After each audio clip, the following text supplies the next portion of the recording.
Good evening. Start with a roll call here.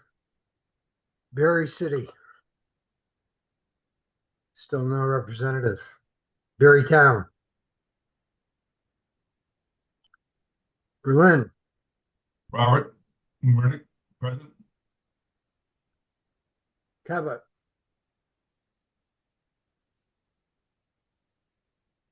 Callis. Duxbury. Alan Quackenbush here. Hi, Alan. East Montpelier. Hey, Adam's here. Hey. Hi, Adam. Facein. Marshfield. Middlesex. Ron Crowell's here. Hey, Ron. Montpelier. Moortown. John, Northfield. John is muted. Hi, John. Northfield. Orange. Let's see. Muted, Lee. Lake Catania for Orange. Hi there. And I'm here for the town of Plainfield. Roxbury. Jerry D'Amico here. Hi, Jerry. Waitsfield. Alice Peel here. Hi, Alice. Warren. Washington. Waterbury. Mike Hedges here. Williamstown. Good evening, Rich Turner representing Williamstown. Hi, Rich. And Worcester.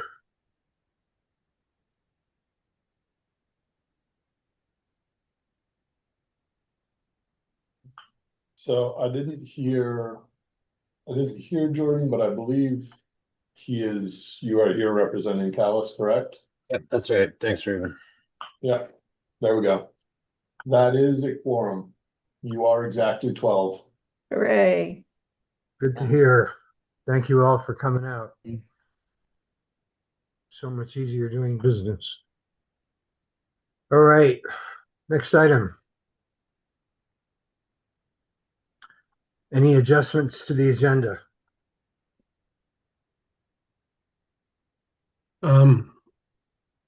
Is this where we bring up what we might want to talk about next month? No, usually that's when we announce the next meeting, I think, but Okay. anything for Yeah. tonight? And Mike, you can always just shoot me an email if there's something that you feel should be addressed in the meeting. Then I can figure out about building that into the agenda for the meeting for sure. Okay. Yeah, it just didn't come to me until we were sitting at not quite a quorum. Okay. Or if it's something you want to bring up at member roundtable, you could do that as well. Okay. Any public comment?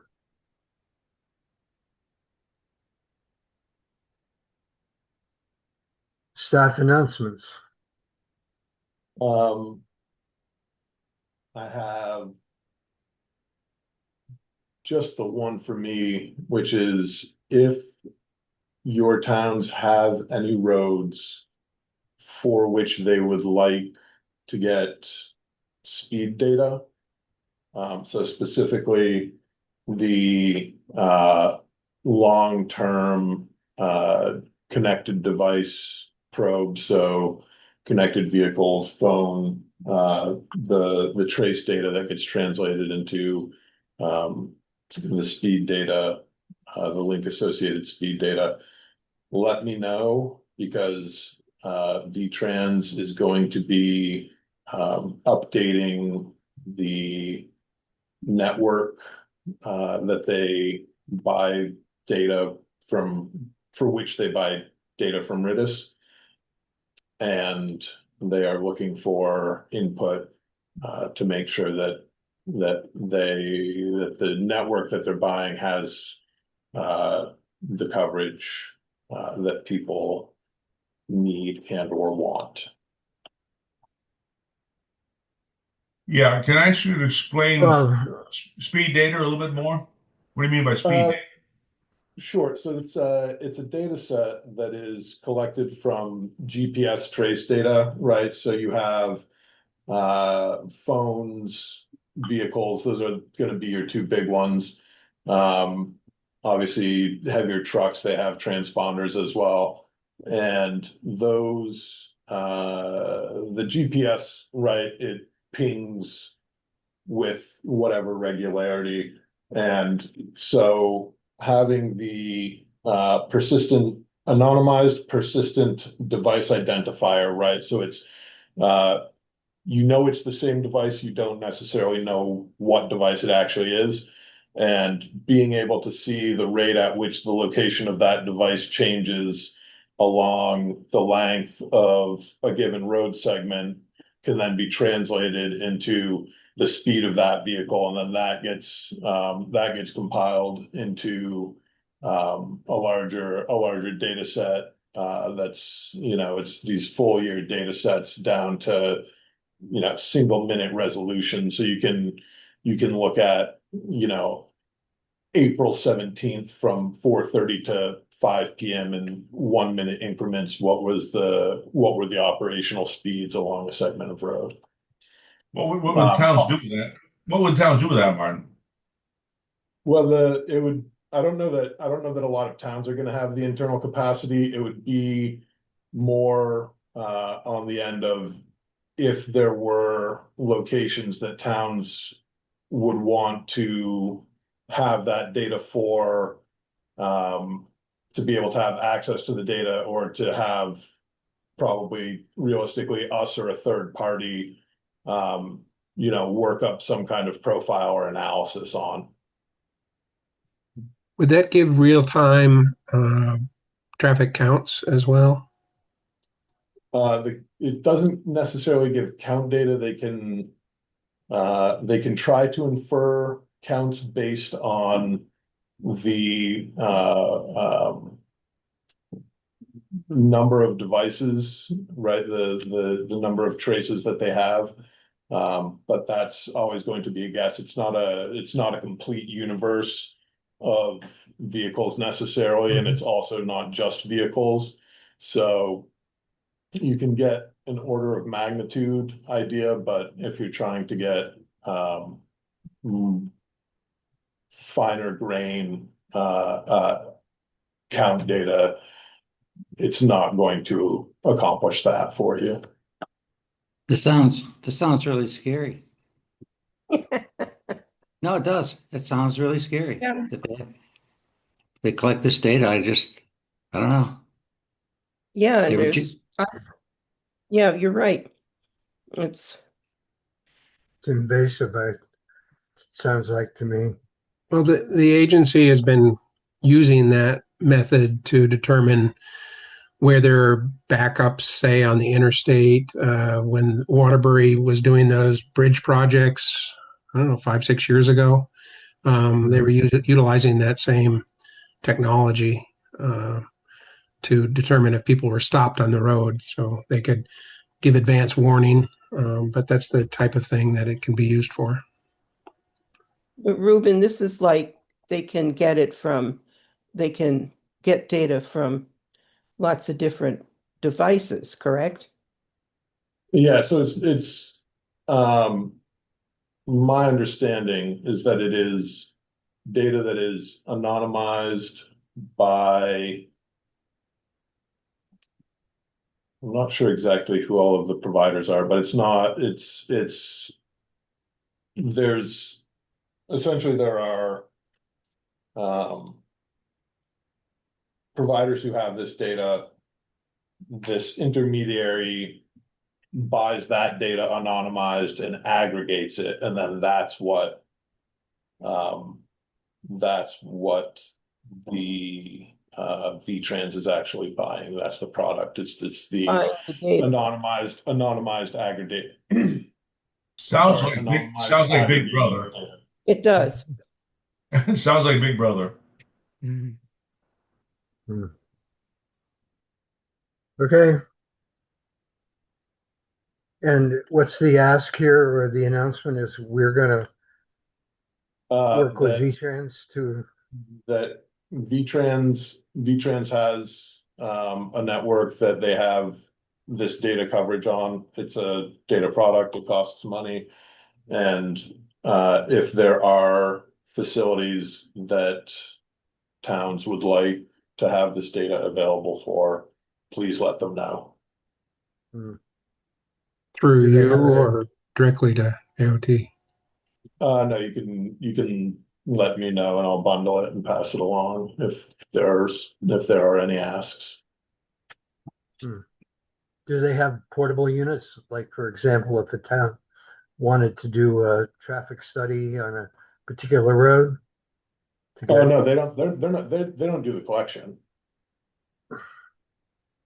Okay, Right, this is it's GPS, it's pings off of satellites. okay, Yeah, it's data that's out there that lots of companies use and other governments, organizations. It's available to really anybody. And so yeah, we don't collect it. We just use it. And that is the extent of what I know about real estate. But Ruben, if it's of interest, it's always, I'm sure Zoe would be willing to come by and talk about it. Yeah. okay. Thank you. Anything else from the staff announcements? No, that's the big one I had, and Keith is not here, so I'm not sure what he might have to offer, but All right. he's enjoying a much deserved vacation this week. Great. All right, let's move on to approval of the June 2026 TAC meetings. And those are enclosed in your packet. I'm gonna make I a have a motion motion to to- approve. It's Jerry. Okay, thank you, Jerry. Do I have I'll a second that motion. Rich? Thank you, Rich. All those in favor, any changes to them that anybody wants to make? Any discussion? Hearing none. All those in favor of approving the June 2026 minutes, please say aye. Aye. Okay. Anybody opposed? Anybody abstaining? Thank you. All right, planning tech presentation of work to date. Yeah, Discussion. so yes, so Addison and Elizabeth are going to walk us through what they've been doing and some of what they've found. And they have even worked up some one-page profiles for every town, which I will be sending out. I'll be sending out this presentation to the TAC, so everyone can look up the conditions in their town. Oh yeah, we have it in it's a link so anyone can use this to see what their town We've has. got a live link even. Great. Yes. Can you drop that into the chat Yeah, for people? Excellent. And you guys can follow along.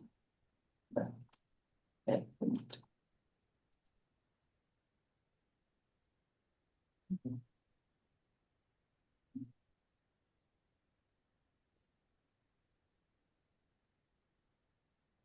Okay. So just some state standards for culverts, that headers will be required for new construction. But just a little Oh, background, yeah, what it is that you guys are Yeah. doing actually. So over the summer so far, we've been doing a lot of the road erosion inventories. So we've been obviously going out to all the roads that are the hydrologically connected segments. to monitor the erosion, make sure nothing's going straight into the water resources. And we've also been surveying culverts all over the towns, seeing which ones need repair, seeing which ones have been replaced since the last round of inventories. So we've been doing the two of those, and we figured it'd be useful to kind of compile all that into some useful data, and also just tell you guys what we've been up to this summer. And so this is sort of this is all based off of obviously some of the state guidelines. So Elizabeth will tell you about some of the state requirements. For the culverts, for new culvert structures, there's gonna be headers required on slopes greater than 5% and high erosion areas, as well as stabilized outlets will be required on road slopes that are 5% or greater. And then kind of the biggest one that's the most important is that upgrades to undersized culverts, which is now anything under 18 inches, it's all going to be required to be upsized to 18 inches minimum. And then a French drain or French mattress can be substituted for a cross culvert. And then yeah, I'll just go over some of the culvert classifications. So when we're actually out in the field and we're doing the surveys, we will basically be assessing based off a lot of different factors, but we assign a big general classification as sort of a summary of what we find. And they're actually a lot, and a lot of them kind of bundle all together. So we have ones like closed, urgent, and those are both pretty much the same. We've found, especially when we've been finding, like what the past surveys or the past inventories have been doing, a lot of the surveyors have kind of been tossing them up. So some of them will just be used closed and urgent, basically the same thing along with critical and poor. So, but generally these are the culverts that are obviously the highest priority for replacement or cleaning, regardless of which term, whatever field. It's kind of up to the surveyor. Up to the surveyor. Between urgent and closed and critical. These are some examples of what the closed culverts look like. So if you see any of them, you can report them. Yeah, and so we're also going to talk a little bit about the road erosion. So once you start real quick, so the towns obviously have a sort of a five-year cycle to reassess their REIs, and then they want to upgrade basically 7.5% of the roads that are the highest priority every year. And so obviously this is due to trying to prevent erosion and sedimentation into the water resources. So we've been seeing a lot of this in bridges and in culverts that have really high erosion around the headers and the walls, and where it's just been sliding down. So we've taken lots of photos of that. And those are the sort of things that we look for when we're determining the culvert standards. Yeah. So yeah, no, you can do that. The road classifications kind of go as follows: does not meet very high priority, does not meet high priority, partially meets is moderate priority, and then fully meets. And that means that it we'll go into like kind of how the standards, like how we grade each road, but just helps prioritize which roads need the most work for erosion prevention. And these are some of the examples of what gully erosion would look like, and that's very high priority. And then that is what kind of the sedimentation into water, which is what we're looking to prevent, is this. And so that's what we're kind of documenting on the REI so that road foremen can use this data to make upgrades to the roads. And I the have a components. question from Alice. Yeah, that's exactly what you just went over that I was going to ask you about. Is what are you looking for when you look at a road? I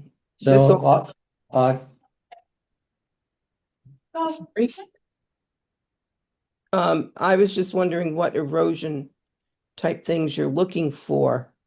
And the other thing I'm wondering is what about slopes and preventing slides that could happen from a road down into the rivers?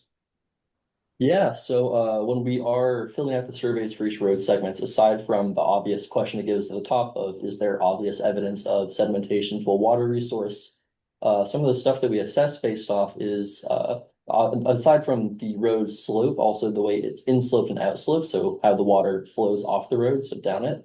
We also look into the greater berms, so if there's kind of this wall built up on the side, we make note of that, and also if there's proper ditching or like proper conveyance for the water to go to. But this also is the actual slope of the road, like the slope percent is factored into the survey. And the higher the slope, basically the easier it is for the segment to reach a does not meet or a partially meets. So that is factored into how the road segment is scaled. Yeah, so we look at the sedimentation that could be going into a water resource, and then we also look at the components of the road to come up with the cumulative score. And that's calculated through the survey. So you're looking at contaminants so that they don't eventually reach Lake Champlain? Yes. Yeah. Phosphorus? Yeah. Yeah. Yeah. Okay. Thank you. Of course. So through our surveys, we've had some community feedback. Which is people stopping on the side of the road and talking to us and asking what we're doing. But most of the time it's been very positive. So we just kind of wanted to go over what we've been hearing from a lot of the residents of the towns. There have been some issues with the grading, which is with the berm, and the ditching, which is the improper practice has led to properties flooding, lack of diligence for ditching. Definitely had some residents upset about what was happening near their properties during these large storm events, which are more and more frequent. Which kind of goes into one of the other community feedbacks is that they've been very helpful in identifying poor culverts near their homes. They've been very helpful with showing us what the issues have been on the road. So we have pretty solid data to work with. And they've also been frustrated with some things in towns were fixed and others weren't. And they felt that there were culverts that needed to be prioritized higher than others. And so that was definitely an issue we've heard from residents. And then a road foreman stopped us and said that the budget was not big enough for any of this work and that it wasn't going to get done. So definitely heard lots of complaints about budget and it not being doable. So, and then the recommendations that we kind of looked at is that to improve ditching practice to decrease the erosion. And then also in some areas, you can work with us to increase the hydro-connected segments in high eroded areas because that will increase what you're documenting and you can prevent more erosion from going off of the roads. And the more hydro-connected segments you have marked, the better you can track what's going on. And then this is going to be a big one for the future is upsizing all the culverts that are below 18 inches. And then through our work with the community, we figured that these REIs come every 5 years. So it's not stuff isn't being marked down. So working closely with residents to identify problem areas in between these inventories is super important because the larger scale weather events that we're seeing are causing issues to our roads. And a planning tech can't be out there every time something happens. So it's important to work with residents and hear where the flooding is actually happening because it's not just our data that's important. So yeah. And yeah, so these are just in case you were wondering which towns have we actually been doing work in this summer. The ones that we have been working towards for the culvert survey are Warren, Waitsfield, Roxbury, Berrytown, and Berry City. And we're actually wrapping up Roxbury right now, and we've started to work on Berrytown. And then these are our REI surveys that were conducted this year. Berlin, Cabot, Duxbury, Orange, Williamstown, and Worcester, and we're still just putting the finishing touches on all of these, but they are all more or less finished at this point. Yeah. So. Did you want? Yeah, so we've actually I threw together just some quick little data dashboard for you. So this is just a slide that shows for each town the percent of culverts, which ones are critical or blocked, and obviously you can look at this yourself later with the link. I'll zoom this up just for a couple seconds. And then also I just want to quickly show in terms of the region, which towns have most of the hydrologically connected roads, and that would be Northfield, Montpelier, and both of the Berries. And we do have following this, we're not going to go through it because it's like 24 slides for each town, but we do have individual data assessments. So in terms of the region as a whole, and the reason it says data from 2020 to 2026 is because some of the REI survey rounds were conducted on different years. But almost 2/3 of the region fully meets. And then we have about a fourth that are either partially meets or does not meet, and then 7% is incomplete data, and this is either a road that has just never been surveyed, or there's some like error with the larger database. So those roads are still very important to go out and assess to make sure those are still up to code. So in terms of the region, what roads are actually hydrologically connected, it's 49%, so about half. So that sort of shows the importance of this because if half the roads in your town are hydrologically connected, you have to go and look at all of them. So in terms of the road types, the survey actually varies depending on what sort of road we're looking at. So we've done majority gravel, but we've also had to do some class 4 work, in which case you're not really looking at the ditching or the inslope or outslope of the road, but we're only looking for the gully erosion on the class 4. So the actual type of survey you does depend on the type of road. And then when you guys look through the link, there's going to be, these are our culvert statistics about which towns have the highest designated. So Northfield, and we do it by percentage as well, just an overview. It's all linked. It has it on the charts as well, but it's just written out. And then we also did that for the roads that are designated to not meet, and it's just the highest percentages of roads that didn't.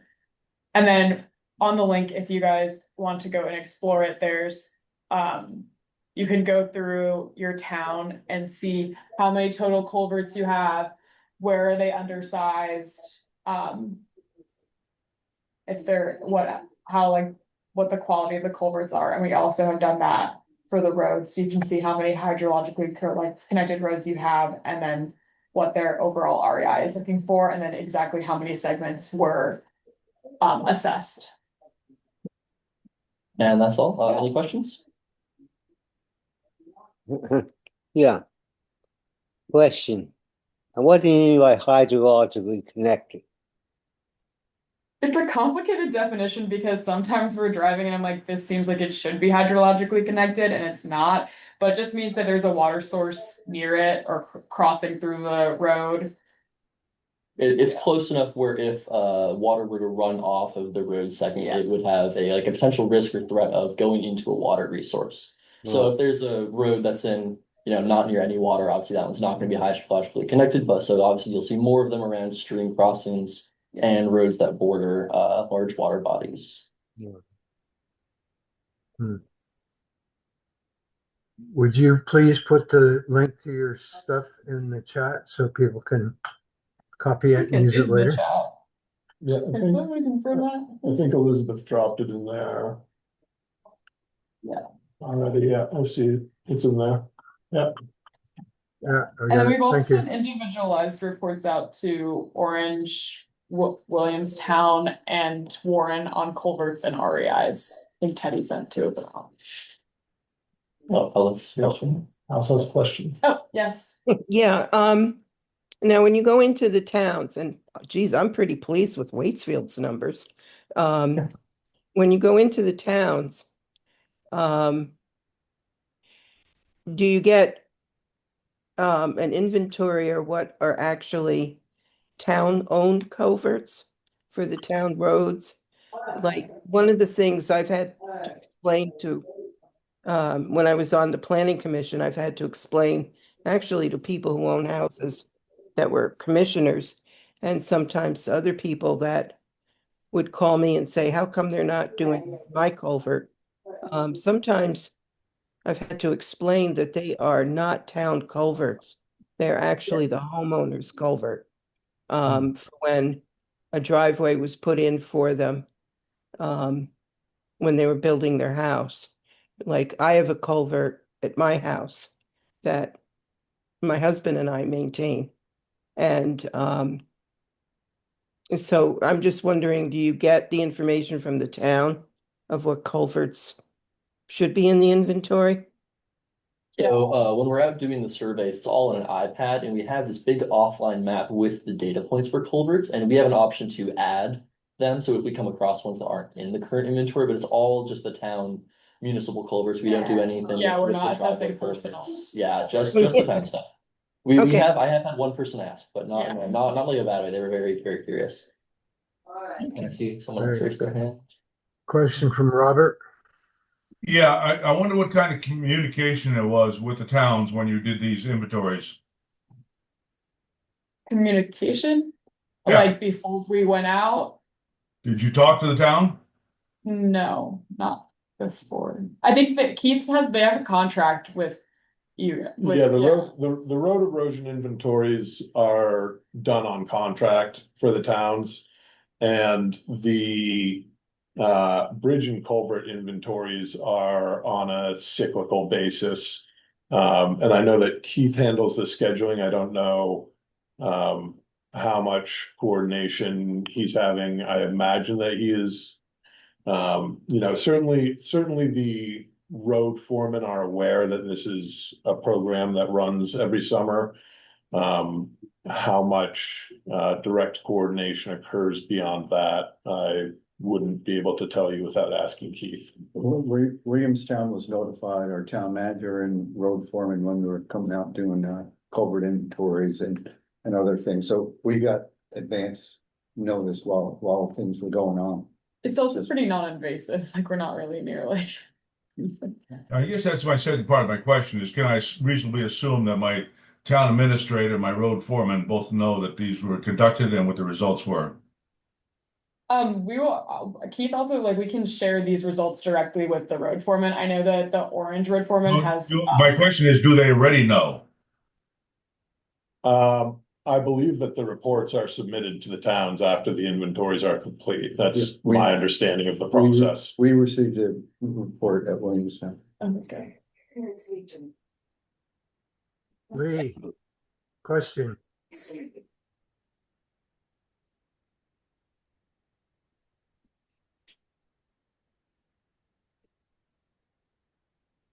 Lee, are you there? Yeah, I'm here.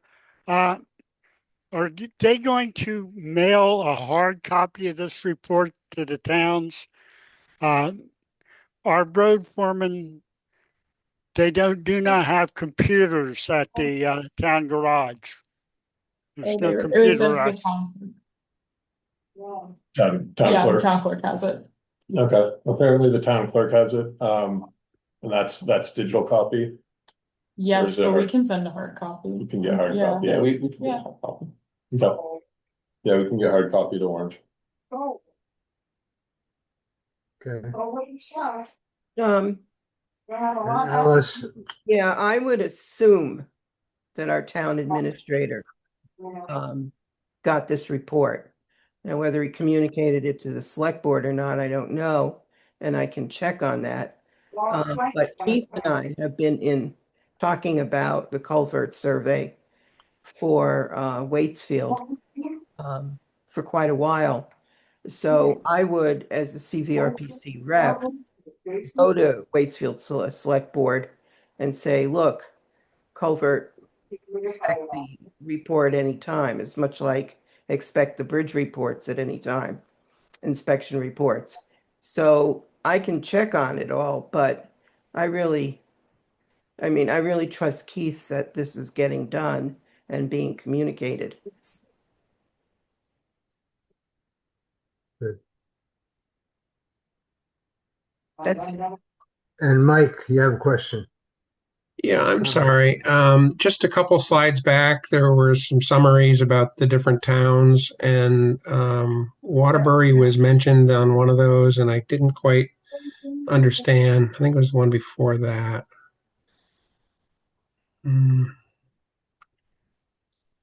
We're gonna have to wait a few days. That. And there's still coming on crazy. It's supposed to be a. I figured most of them.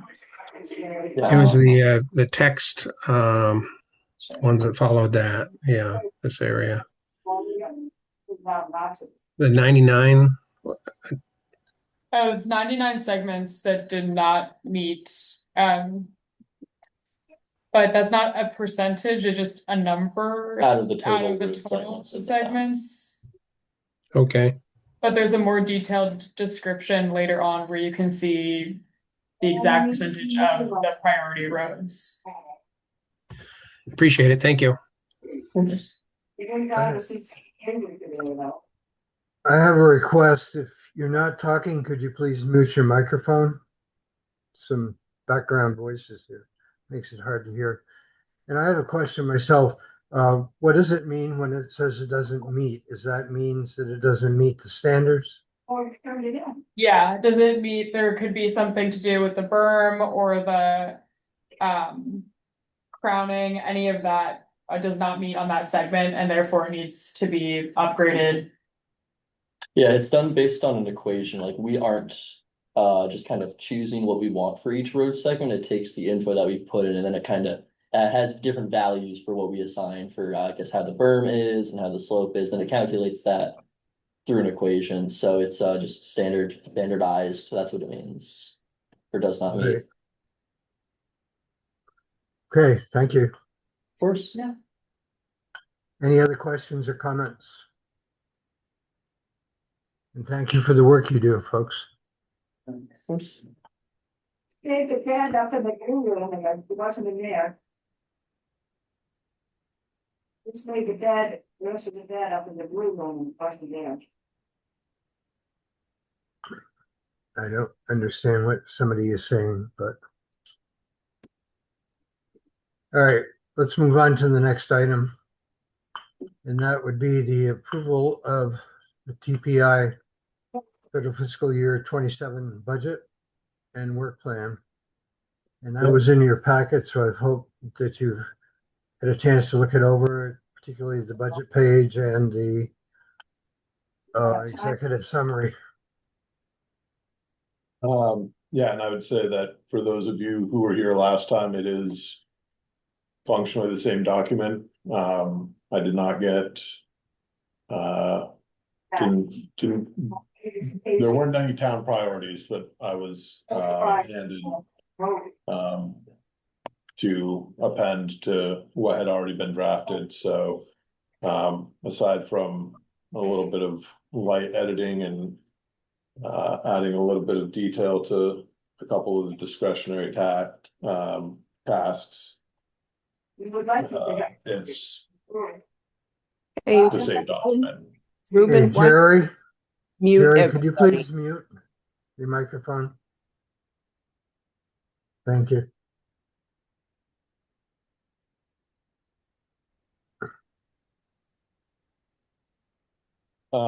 Yeah, so as I was saying, it's for people who were here last time, it's functionally the same document.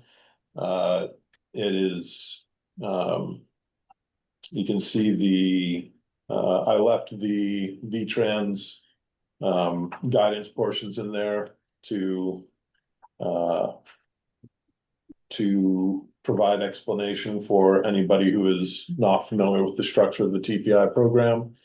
The first five sort of larger program areas are mandatory per VTrans for the TPI program.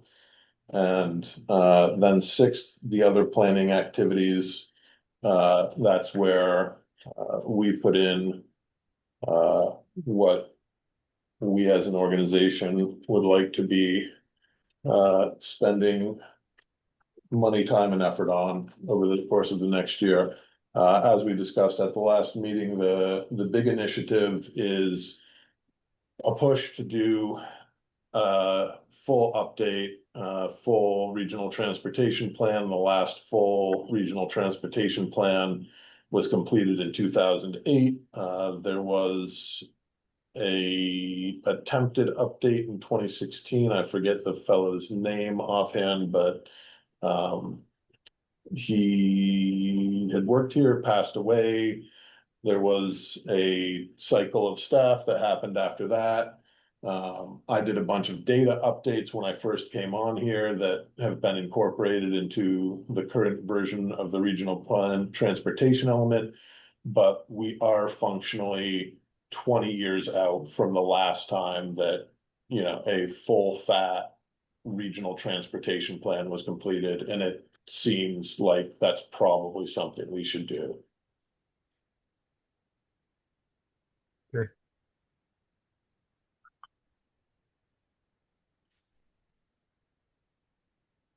So, Any questions?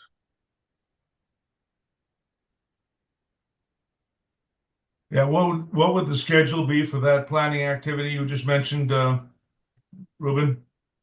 So if you look at 6 other planning activities overview, the top task is complete existing conditions portion of a new comprehensive regional transportation plan. So it would be proposed to be a 2-year timeline with data and analysis being developed in the coming year, and interventions and priorities, policies being developed next fiscal year. Thank you.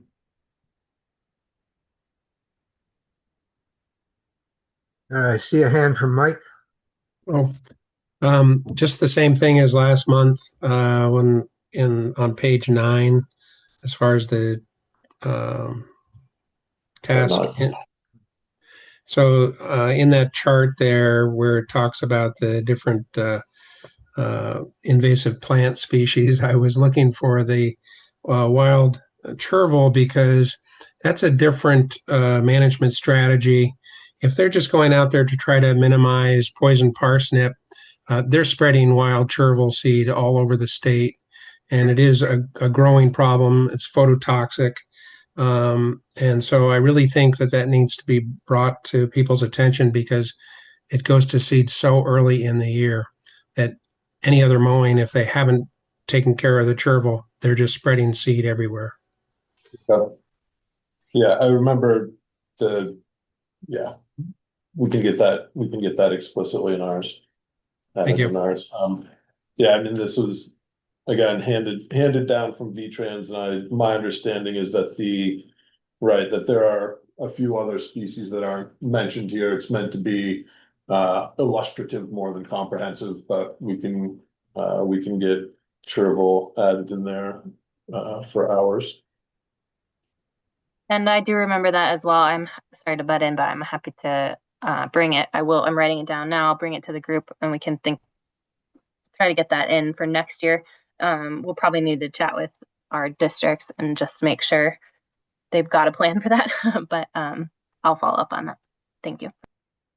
Well, they so often mow after that, although this year they did do some mowing during the chervil time period. But a lot of those funds don't become available until the next fiscal year, and for mowing, that is. And sometimes they get it mowing ahead of when the money's available, if the contractors allow them to credit them, basically. But I know that they're under very tight budgets towards the end of the fiscal year, but that's when this work has to be done. Yeah, well explained. Thank you. Any other questions or comments? And would somebody make a motion to approve? I'll make that motion. Are we approving the budget amount too as well, Ruben? Of 264,790? Yes, that is the amount of money that VTrans will be giving us to do this work. Oh, I see. I'll make a motion to approve the plan. Thank you, Robert. Do you have a second? I'll second it as amended. Thank you. Mike? All those in favor of approving the plan, say aye, please. Aye. Aye. Aye. Aye. Anybody opposed? Any abstentions? Thank you. Plan is approved.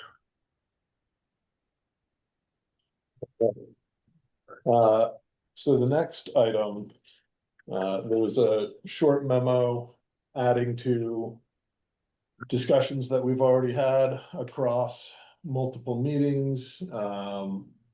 I believe Marcellus has spoken to this. Matthew Oroncio spoke to this. We've talked about the bylaws. We've talked about the rules of procedure.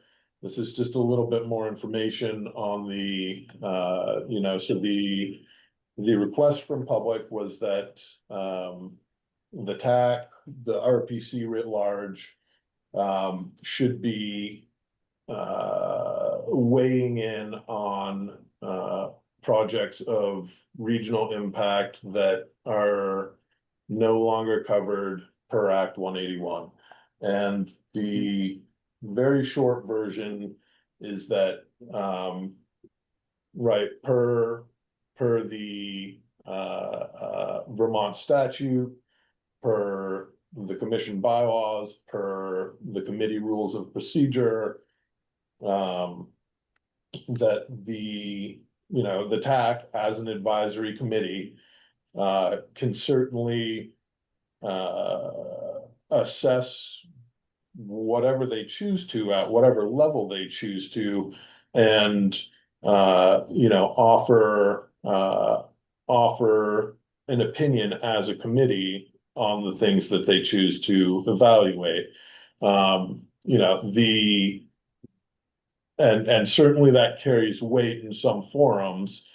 What the TAC can't necessarily do is preempt agency reviews or grant itself standing that it's not granted in statute. So in some ways, it's something of a moot point, but maybe the larger question is, what does the TAC want to be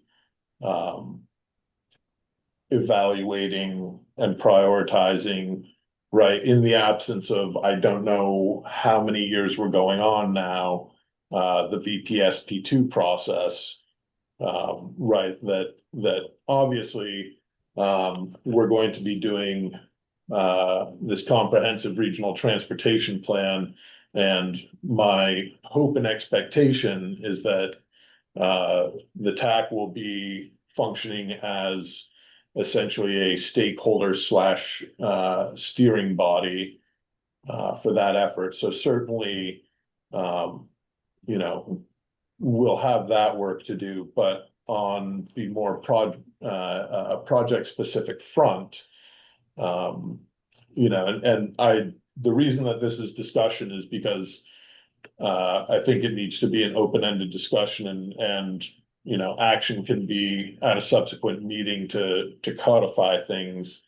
But what are the criteria that the TAC would want to use to determine whether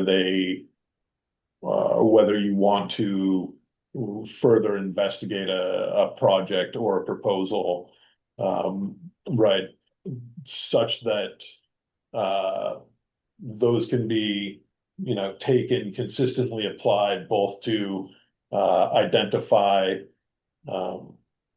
candidates for those evaluations, and also to have a consistent method for the evaluation. So that's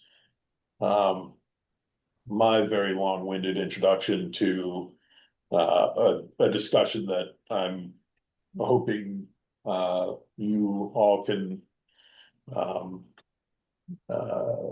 have some thoughts about, I guess. And again, I don't expect there to be necessarily a complete set of answers coming out of this meeting, but it feels like it's something that needs to get figured out.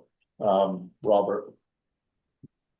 Yeah, I think you sort of hit the nail on the head here. We are a planning organization. We are not a regulatory organization. There are some that would like to use the TAC and the Regional Planning Commission as a regulatory body that would interfere with other municipal activities or other regional activities. I've been a member of the TAC since its inception in 1999. We have worked on projects at the request of a community.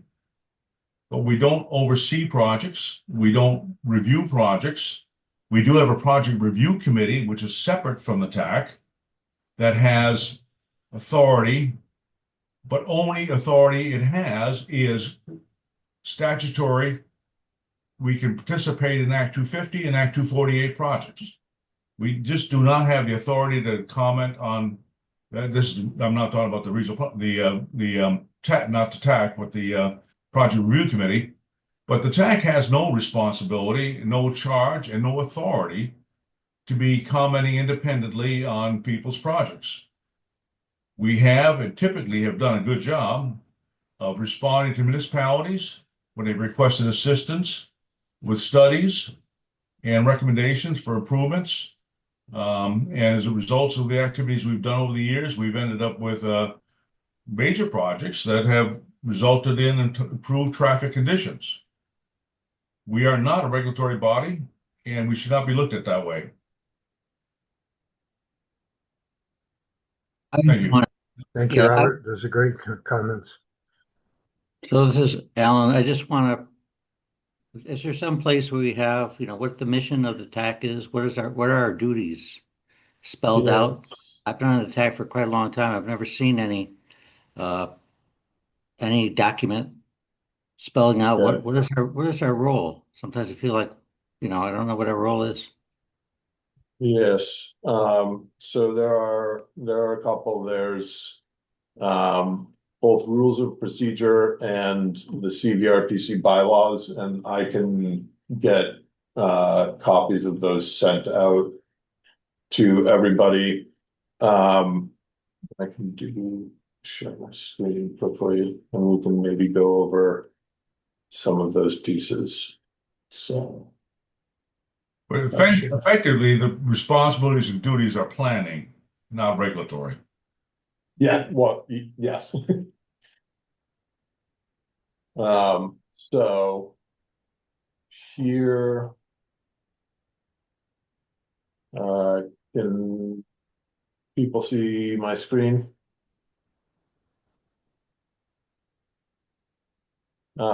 Yes. Right.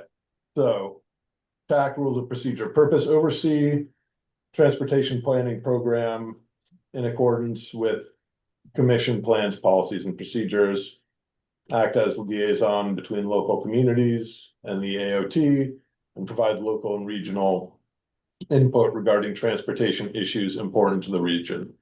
So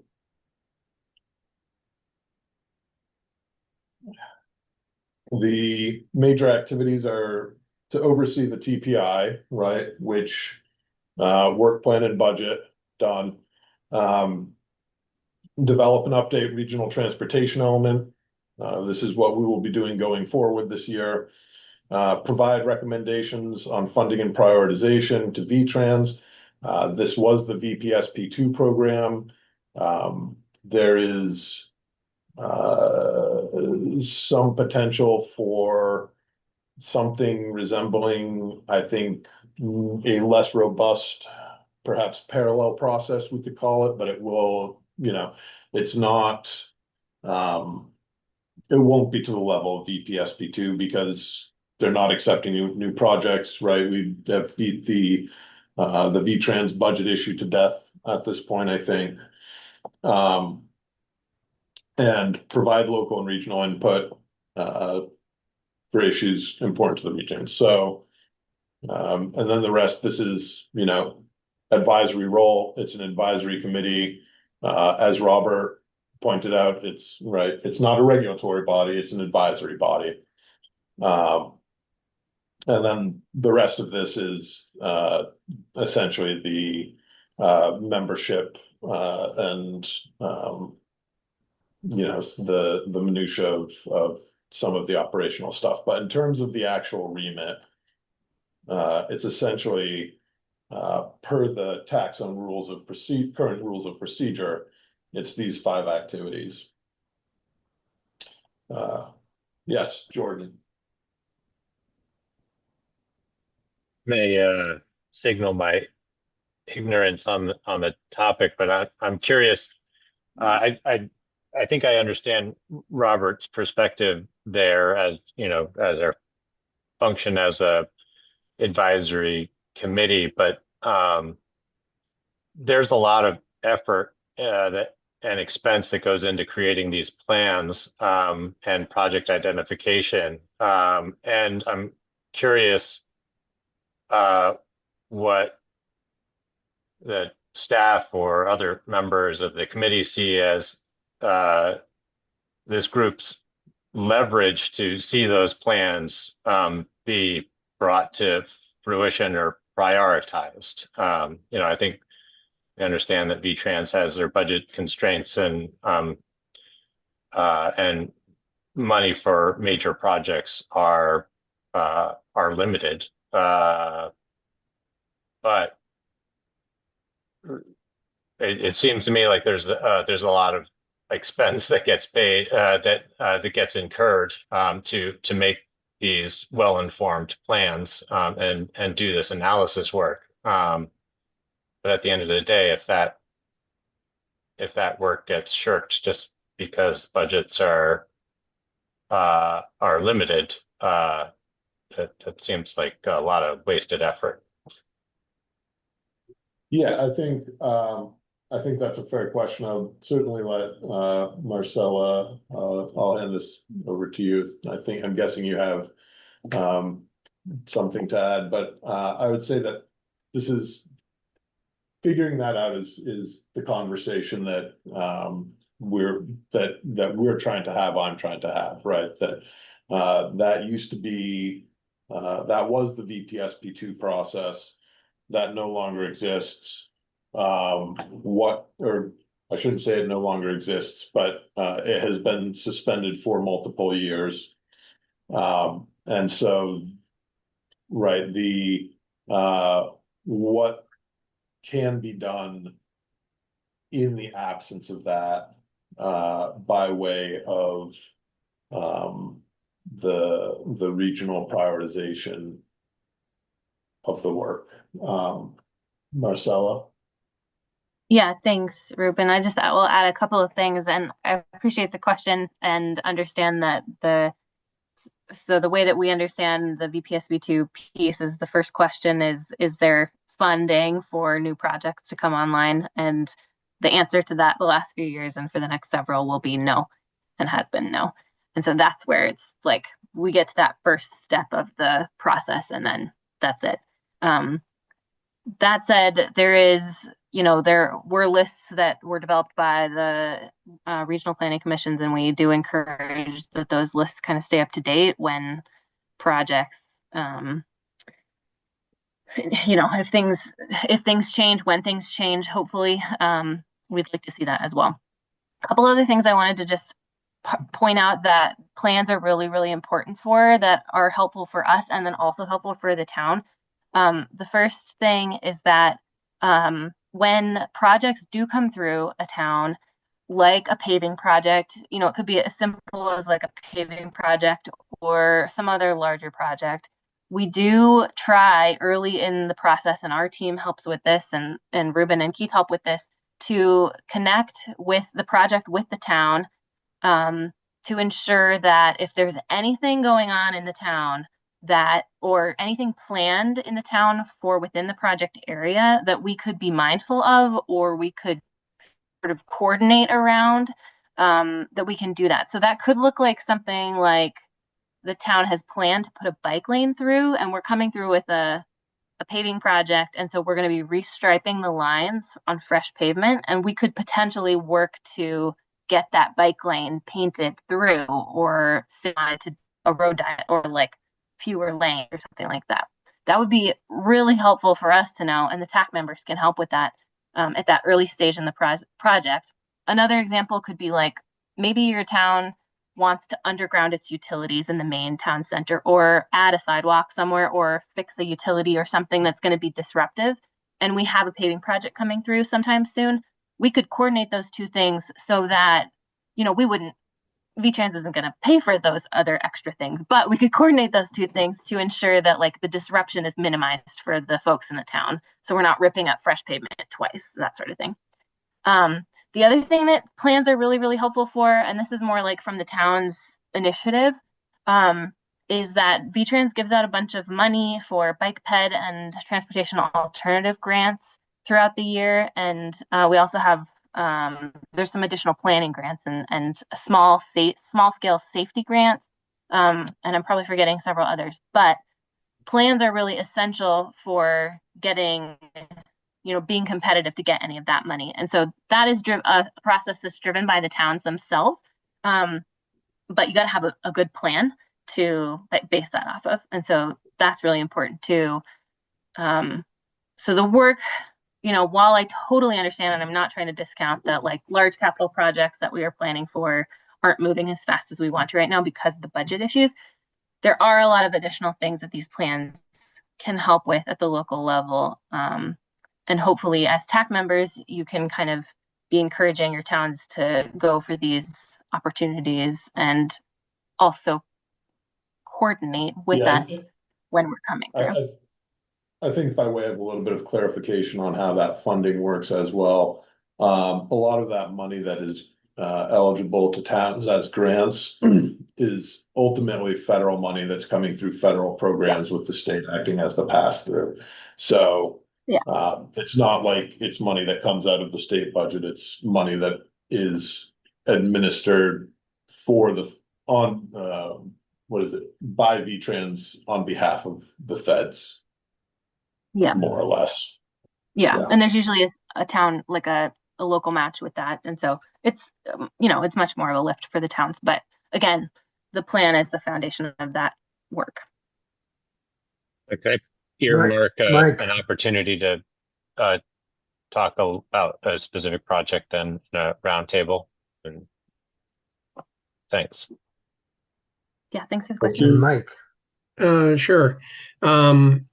So previously, the legislature required that the agency develop prioritization systems.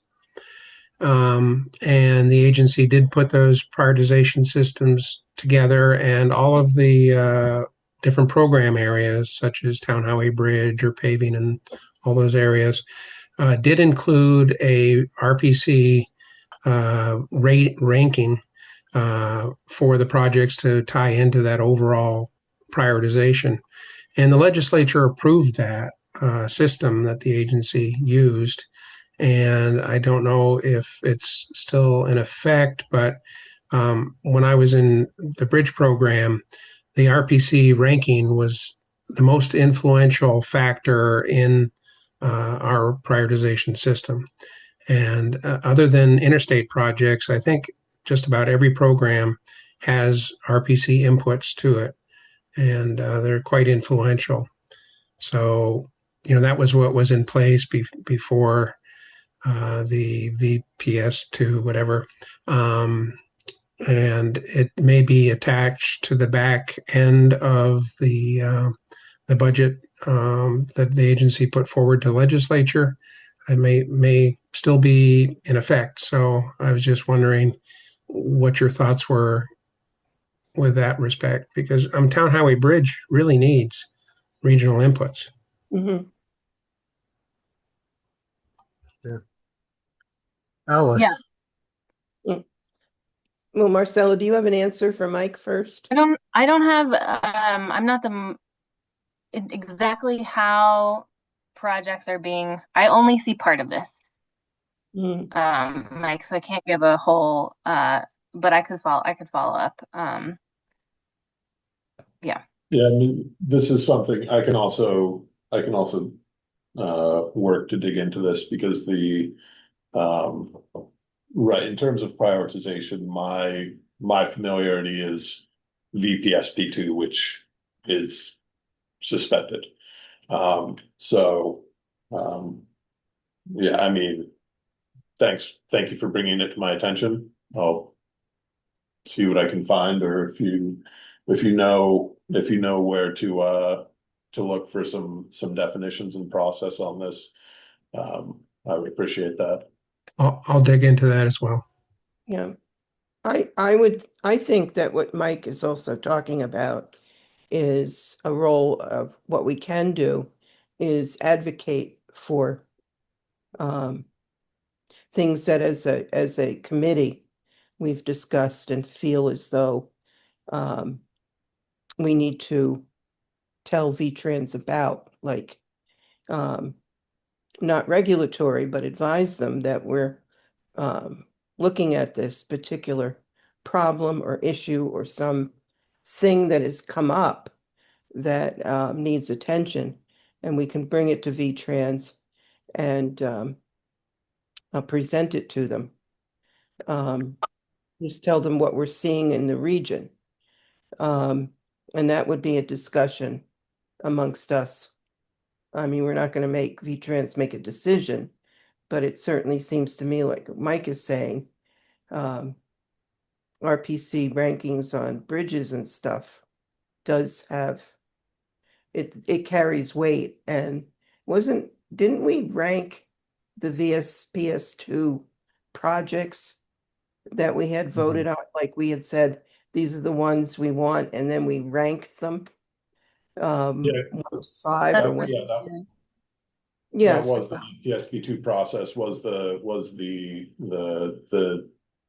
ranking, the prioritization. yeah. So we're really we can tell V-Trans what we think are priorities, or if some emergency comes up and what we think should happen. And I think everybody's right. We really need to understand the funding sources. And there's difference with state agencies that have federal funding that fund things like the bike and ped programs and things. And then there's the STIP, which is the State Transportation something. And that money, yeah, and that's all money, that's all federal, that comes directly from the feds to V-Trans. And V-Trans is basically told by the feds, this is the amount of money that we're saying that you can spend this year. So the money isn't handed to V-Trans, but the decision of you can spend up to this amount. And that's one of the things that when I attended a STIP meeting, it pretty much figured on the amount that V-Trans was told they could spend was probably going to be less this year. Good points, Alice. I just wanted to add that that prioritization system that was used ahead of that, that was for projects that are in the pipeline. So that was a way to get projects in D&E moving along, or particularly useful getting a candidate to be worked on. So it wasn't for bringing new ideas and projects to the agency, but for ranking the existing. But last I checked, there were a considerable number of town highway bridge projects still on the candidate list, and we might want to break some of those free for the agency to work on, because that's a kind of a protected pot of money. They always want to spend a certain amount of money on town highway bridges because there's a lot of them out there, and it's a good faith effort.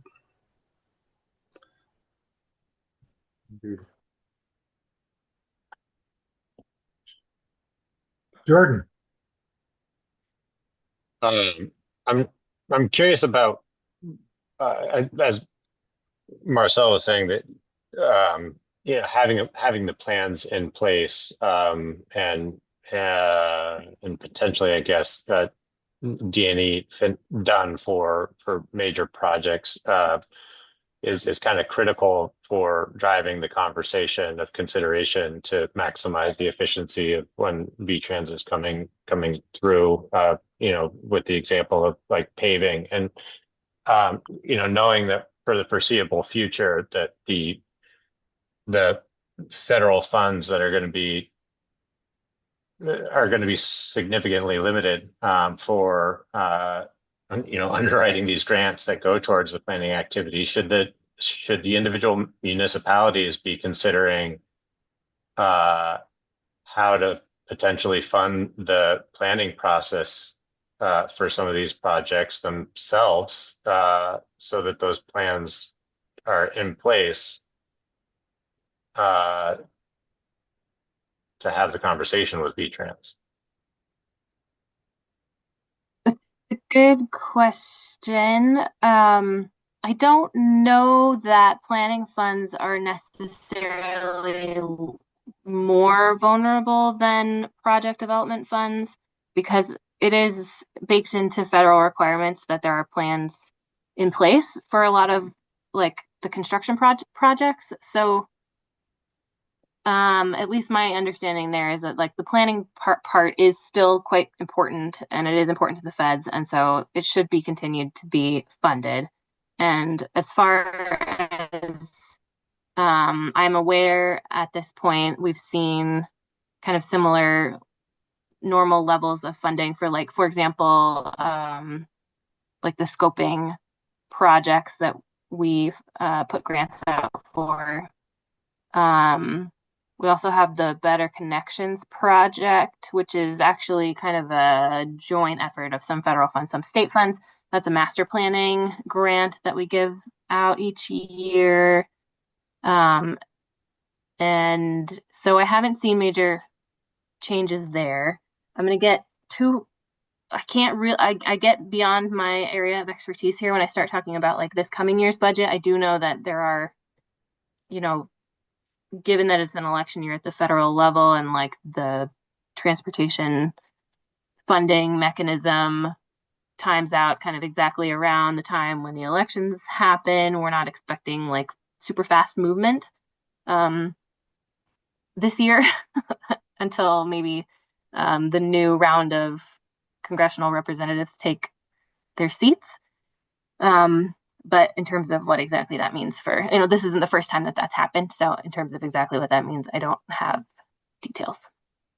But maybe to the greater point of your question, I think it is important for towns, and we've been, I know it's been a conversation with the regional planning, like all of the regional planning commissions across the state and V-Trans. We've definitely encouraged towns to think about capital planning for projects, especially town-owned infrastructure, because as the funding is harder to come by, it's going to be harder for state funding and federal funding to go to town-owned assets.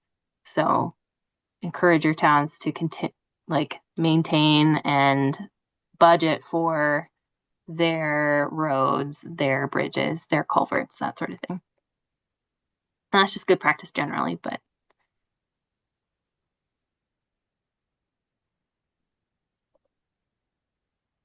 Any other questions, comments?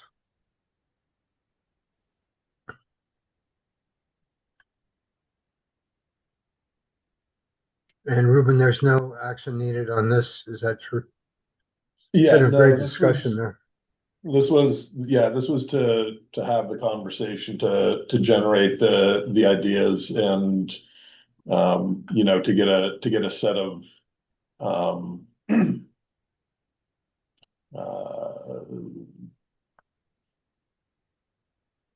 I don't want to say tasks, but we'll say that. But to essentially, you know, provide a bit more structure and a bit more direction for the TAC as a committee. Again, because some of the traditional roles being suspended, you know, I think that there's been, I know that there's been frustration on the part of some of the membership. There's been certainly frustration on the part of staff, not knowing or just trying to figure out like what, you know, what is it that we're trying to do? Are we, you know, are we deliberative? Are we, you know, are we presentations? And I think, you know, I think the informational element, you know, I'm not going to necessarily downplay that, but I think that having an actual something to do for the committee going forward seems like the approach that we would like to take. And so certainly, you know, there are a set of topics and ideas that have come out of this conversation that I think will help, or I don't think will help, I know will help inform that. So I appreciate all of you. Thank you. Marcella, do you have something else? Sorry, just one quick thing I wanted to put in. One more plug. I know I've mentioned it before, but we're ongoing with this working group.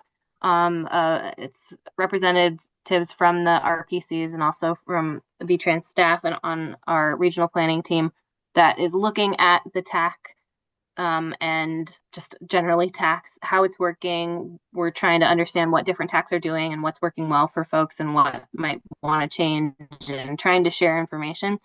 So the survey that Ruben sent out to you, I think maybe last TAC, would be super helpful if folks wanted to give that a look and take that. We'll take that through, we're going to have that out through the summer. And we're going to compile that information and hopefully have something to share back with folks in October. So know that more information is coming in, and it is meant to be supportive of the TAC in the work that you're doing.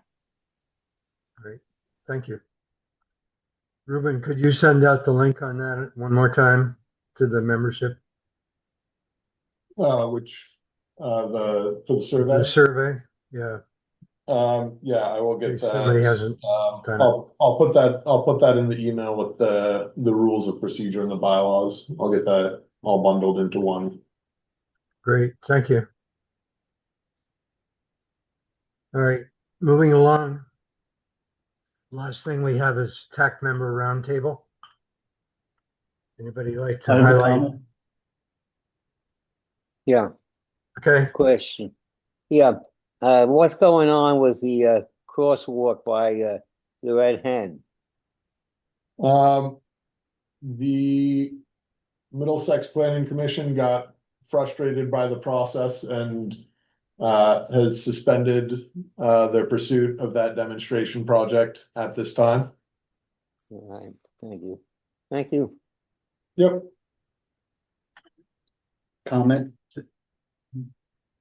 just a quick one from Plainfield. His work is ongoing, fixing the bank that was eroded by the Winooski River at the bottom of the hill leading up into the town. And it's looks like it's proceeding pretty well. There's been a lot of fill put in there, and traffic has been mildly interrupted, but not too much, just when the truck loaders come by, do that. And one more thing is that VHB is going to be talking to the town on, let me see the date here, September 9th, 6 to 9 p.m. That'll be at the Opera House, but on Brook Road options, which include FHWA and local fixes from the state, etc. Anybody is interested. Yes. Stephen.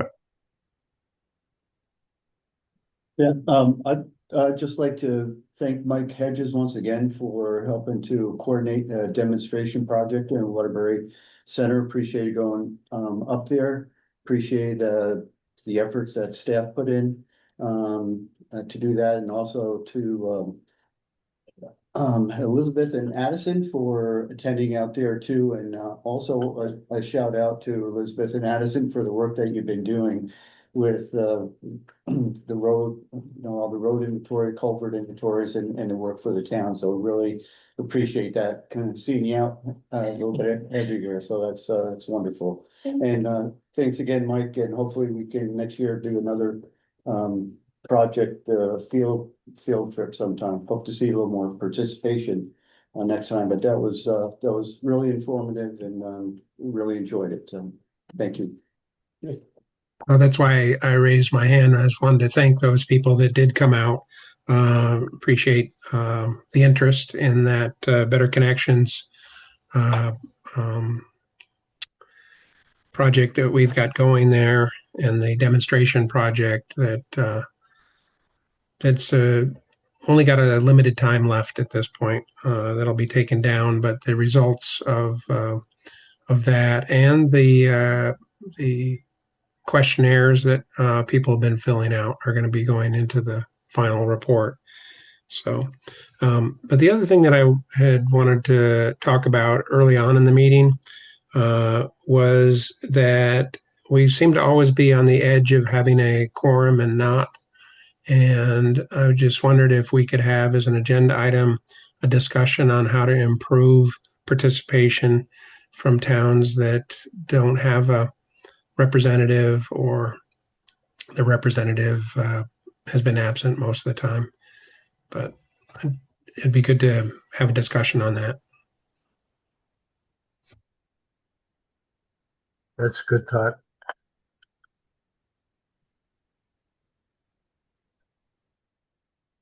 Yeah, Jordan. I'll get that on the agenda for September. Thank you, Mike. Jordan? I Your hand is up. was asked to ask for a little more perspective, I guess, a status update of the traffic study scoping project for East Calais on Route 14. As a select board member, since the recent accident on Route 14 about a month ago, the community feedback has been has kind of reached a fever pitch about what the town can do to try to help move that project forward, or at least the scoping of that project. And my understanding is that the planning and or scope work has been indefinitely postponed. Right. So so that was a proposed demonstration effort that was put on hold while we were trying to get through the Middlesex process, which, as was just mentioned, Middlesex ultimately aborted. So I am currently in the process of setting up a meeting between the VTrans coordinator for the demonstrations, myself, Kari, Jared, and I forget his first name, but I believe the last name is Beneke. So to get that work restarted at this point. Great. Thanks. That's good to hear. Jared actually had stepped down from the planning commission. So Luke Benneker is now the chair. I think you have his contact information, but he's been in the position for about a month now. But I'll work with Kari and Luke to connect with you. Thanks, Ruben. Yeah, sounds good. Thank you. And Monica. Hi, folks. With apologies that I signed on a bit late and missed the public comment section of the meeting. I just wanted to provide a brief update that the transfer from Green Mountain Transit to Tri-Valley Transit for Central Vermont Public Transit Service, effective July 1st, went really, really well, with very minimal bumps in the road, horrible pun intended. And we are now officially up and running as part of the TBT team. You may have seen our newly rebranded buses out and about. Hopefully, everybody has seen nothing but good things, and we're celebrating that. And just wanted to mention that all went well in for that transfer. I'm seeing the new bus stop signs in Waitsfield and the valley. Yeah. Thank you. Any other questions, concerns, roundtable items? And I just want to that's mention it. to Mike's, I can't figure out how to raise my hand, but anyway, in reaction to Mike's comment, yeah, we've had that discussion in the past. I don't know where it's led to, but we have had that discussion in the past about getting more participation. It's been an issue for years. Indeed. All right, we'll have it on the next meeting's agenda, which will be noticed September 22nd. We're not officially scheduled to meet in August. And I would entertain a motion for adjournment. Motion to adjourn. I'll second Robert, that. second it. I'll second. Right. All in favor? Aye. Aye. Aye. Anybody opposed? Any abstentions? Great. Thank you all for coming out. Appreciate the work that you do. Yeah, I'd like to thank everybody who showed up so that we could have the quorum, so that we could get the budget and work plan passed, so we can get it into V-Trans in a timely manner. Right. Feel free to give yourselves a round of applause. All right. Thanks, everyone. We'll do it. Yep, bye-bye. Thank you. Good to see you all. Have a nice August.